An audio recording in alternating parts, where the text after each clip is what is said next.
Praise lord. ఈరోజు మన ఆశీర్వాదం కొరకై దేవుని వాక్యం కొలసీలకు రాసిన పత్రిక 1వ అధ్యాయం 17వ వచనం. ఆయనే సమస్తమునకు ఆధారభూతుడు. అంటే అర్థం ఏమిటంటే, ప్రస్తుతము ప్రపంచము నడుస్తుంది ఆయన శక్తితోనే.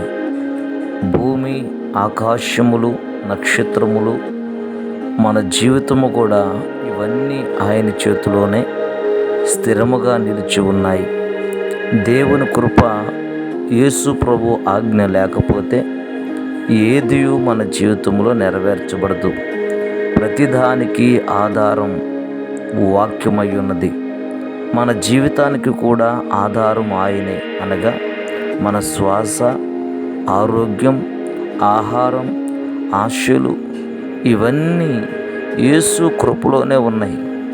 మనకు అర్థం కాని పరిస్థితులు వచ్చినప్పటికీ ఆయన మన జీవితాన్ని తన చేతుల్లో బలంగా పట్టుకొని ఉన్నాడు. ఆయన లేకపోతే మన జీవితానికి అర్థం లేదు. కనుక ప్రియ దేవుని బిడ్డలారా, ఇప్పుడు వరకు దేనిని నువ్వు ఆధారం చేసుకుని బ్రతికేవో నాకు తెలియదు. వేటిని ఆధారం చేసుకుని నమ్మకంగా ఉన్నావో నాకు తెలియదు. అవి ఒక రోజుకు నిన్ను విడిచిపెట్టవచ్చు, కానీ ప్రభు అయినటువంటి యేసుక్రీస్తును ఆధారము చేసుకున్నటువంటి బిడ్డలు, వారి ఎదుట ఎలాంటి పరిస్థితులు వచ్చినా అవి ఎన్నడూ మిమ్మల్ని సిగ్గుపరచవు. కానీ సిగ్గుపరచినటువంటి ప్రభువు మీ జీవితంలో ఆధారముగా మారి ప్రతి పరిస్థితిని ఆయన సరిచేయునుగాక. ఆమేన్.